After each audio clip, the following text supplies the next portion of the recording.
मंडळाची पार्श्वभूमी सांगतो.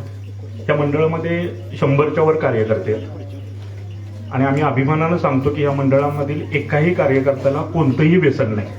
आणि हे मी या सर्व गावकऱ्यांच्या समोर सांगू शकतो.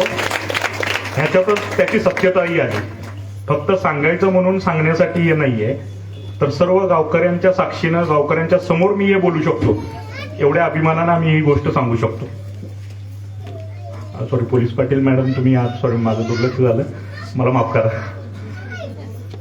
मी पत्रिकेत गेलो, सॉरी. तर या मंडळाला गेल्या 30-35 वर्षाच्या गणेश उत्सवात या मंडळाने दरवर्षी काही ना काही समाज उपयोगी, समाजाला त्याचा फायदा होईल अशा गोष्टी केलेल्या आहेत. ह्याच्या पुढे जाऊन मी म्हणेन की हे मंडळ परिसाचं काम करते. या मंडळामध्ये एखादा सदस्य नवीन येतो किंवा एखादा लहान मुलगा जो आहे तो तारुण्यात येतो आणि या मंडळात थोडंसं ऍक्टिव्हली सहभाग घेतो, त्यावेळी परिसाप्रमाणे हे मंडळ त्या कार्यकर्त्याला पूर्णतः बदलून टाकतं आणि त्या कार्यकर्त्याचं रूपांतर एका उद्योगी, एका सुशिक्षित, एका सुसंस्कृत मुलात रूपांतर करतं. अशा प्रकारचे आज साहेब आमच्या मंडळामध्ये 30 ते 35 कार्यकर्ते असे आहेत की जे इंजिनियर्स आहेत, डॉक्टर्स आहेत, ग्रॅज्युएशन केल्यानंतर फार्मास्युटिकल कंपन्यांमध्ये आहेत, स्वतःचा व्यवसाय करतायत. तर अशा प्रकारचं हे मंडळ आहे. त्या मंडळाने यावर्षी दररोज काही ना काही उपक्रम घेतलेले आहेत. त्याची पत्रिका मी तुम्हाला दिलेली आहे. त्यामुळे मी त्याच्यामध्ये आता जास्त वेळ जात नाही, तुमचाही वेळ जास्त घेत नाही, कारण की तुम्हाला वेळ कमी आहे. तर मला असं अपेक्षित आहे की सर तुम्ही 1-2 मिनिटं मार्गदर्शन करावं. त्यानंतर तुम्ही एक ऍटलिस्ट पहिले जे विद्यार्थी आहेत 15 ते 20 यांचा सत्कार घ्यावं, परत आपल्या कार्यभागात जावं. तर मी डायरेक्टली सगळ्या फॉर्मॅलिटी बायपास करून तुम्ही बोलावं असं विनंती करतो.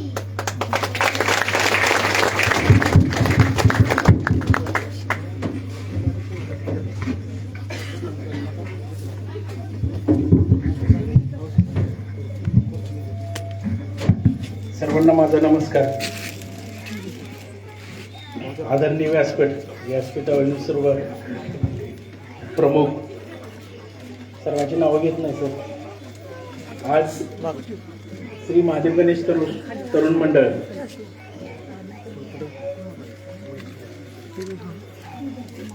हे याची स्थापना 1975, आपल्या मंडळाची स्थापना 1975. त्यापासून आता सागरनं जसं सांगितलं की बाबा लेझिम पासून आमची सुरुवात झाली किंवा लेझिम खेळायचे पंजोबांपासून, तर खरंच खूप चांगली गोष्ट आहे. म्हणजे आम्ही आता खात्यात आल्यापासून तरी सांगतो की बाबा एक सामाजिक उपक्रम राबवत जा, मंडळांना रक्तदान शिबिर घ्या. पण खरंच आपल्या मंडळाला कुठल्या सांगायचीच गरज लागली नाही. सागर जसं माझा कॉलेजचा मित्र, मी त्याचं नाव घेतोय, अरे करतोय ना, तुम्ही म्हणता त्याचं नाव कसं काय घेताय. आम्ही कॉलेजला एकत्र होतो. तो सायन्सला होता, मी आर्ट्सला. आम्ही हॉस्टेलला कायम एकत्र असायचो आणि ते दिवसच खूप वेगळे होते. त्यानंतर मी इथं चार्ज घेतल्यानंतर त्याचा फोन आला की बाबा आमच्या भागात तू चार्ज घेतला, मी भेटा येणार. आलो, मग ते गप्पा रंगल्या. आलेलं 10 मिनिटं भेटायला, पण 2 तास कधी गेले काही समजलंच नाही आम्हाला बोलण्यात. तर खरंच खूप बरं वाटतं की बाबा असं एक मंडळ आहे आपल्या मित्राचं की ते वर्षानुवर्ष ही परंपरा जपत आहे, एक सामाजिक काम करत आहे. तर त्याचा मला इन्व्हिटेशन आलं की यायला लागतं. मी म्हणले येणार 100%. आज तसा विसर्जनाचा 7वा दिवस आहे. 5-6 मंडळाची डॉल्बी काढून, त्याचं मिक्सर काढून गाडीत टाकून घेऊन आलोय. मग ते जेवण बरेच कॉल चालू आहेत. मग मला 10 मिनिटं लेट का झालं की माझी गाडी परत लोकांनी अडवली. परत 10 मिनिटं साहेब सोडा. मी काय सोडलं नाही. तिथं 10-15 मिनिटं गेली. चालू राहतं, कामाचा भाग आहे. पण शक्यतो या गोष्टी आम्ही सांगतो. डॉल्बी, काहीतरी गाणे लावलं, उद्धट वर्तन करणं, या गोष्टी टाळल्या पाहिजेत. खरं म्हणजे माझं गाव म्हणजे तुमच्या गावा एवढंच गाव. मी मराठी शाळेत माझं प्राथमिक शिक्षण झालं. त्यानंतर मी विश्वासविद्यानिकेतन चिखली या ठिकाणी शिकलो. त्यानंतर 11वी ते TY आर्ट्समधूनच. एवढा हुशार नव्हतो तेव्हा आर्ट्सला ॲडमिशन घेतलं आणि आर्ट्समधून ग्रॅज्युएशन कंप्लीट केलं. कधी 60% वर गेलो नाही आणि 50% खाली आलो नाही. मॅडम होते आणि तसा माझा सगळी ओढ होती ती खेळाकडे होती. मी 10वीमध्ये कबड्डीत नॅशनल खेळलो. मी SY मध्ये असताना वारणा कॉलेजकडून, परत all India inter university Shivaji युनिव्हर्सिटीला माझं सिलेक्शन, आणि मग त्यावेळेला ऑल इंडिया युनिव्हर्सिटी खेळलो. म्हणजे मी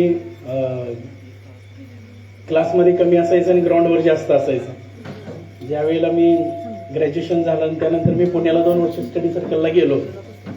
स्टडी सर्कलला जाण्याचं कारण म्हणजे माझ्या भावाला MPSCची खूप आवड होती, तर मला तशी कमी आवड होती. आणि माझ्या रूममध्ये आम्ही दोघं एकत्र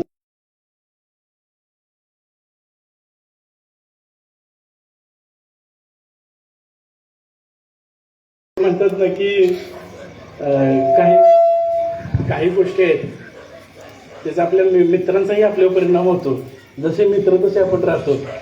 तसं त्यांचं पुस्तक मी बघत बघत मला ती आवड लागली आणि मी या क्षेत्राकडे जायचं निर्णय घेतला. आणि 2008ला मी पुण्याला गेलो.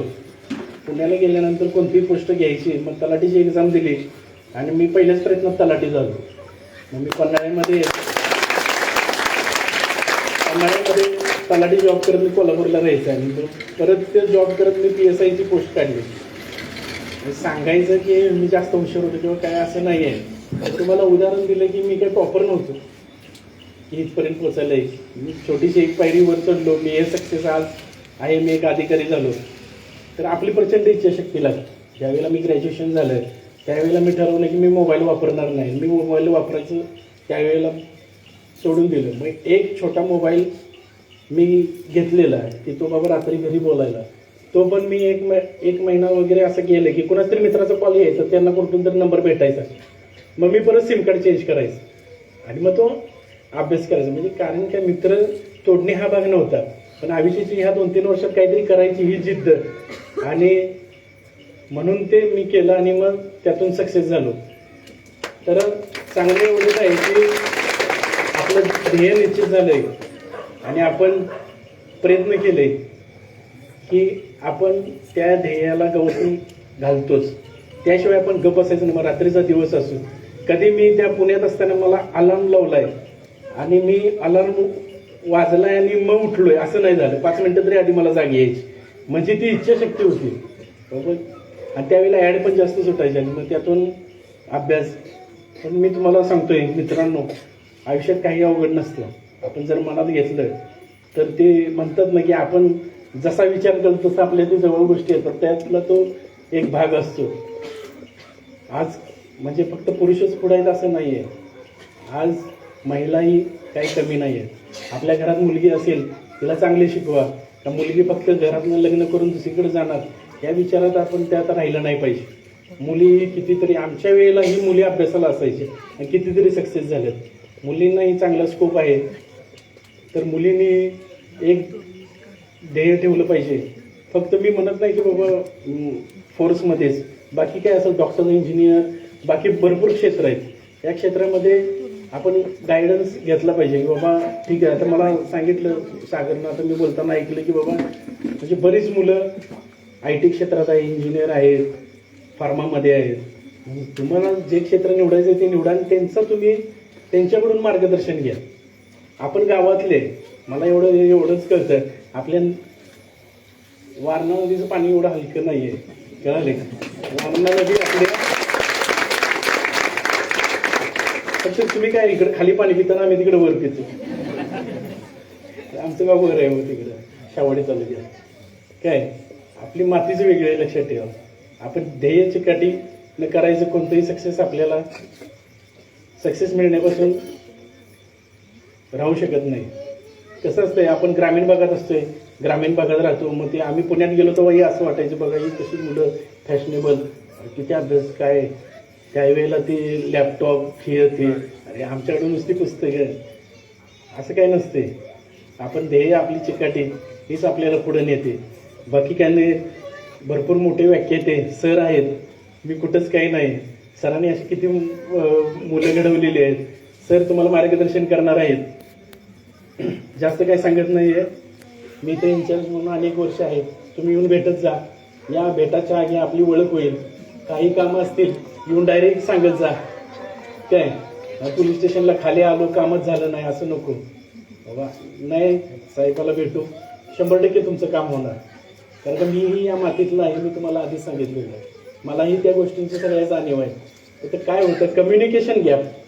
हो साहेब आहे त्याकडे कसं जायचं, अरे काम होईल की नाही, काय नाही, जास्त यायचं कामं सांगायची. जी लिगली ती कामं होणार, इनलिगली कामं काही घेऊन येऊ नका, ती होणार नाही. साहेब काय नाही, आता तुम्ही एवढी मदत करून सांगितलं एक शब्द आम्हाला, आम्ही लाचच्या दिवशी डॉल्बी लावणार आहे, डॉल्बी सहित घेऊन जाणार. तर धन्यवाद सागर, मला इथं बोलवलं आणि 2 मिनिटं बोलायची संधी दिली त्याबद्दल धन्यवाद. तर विद्यानिकेतनला आमचे संभाजी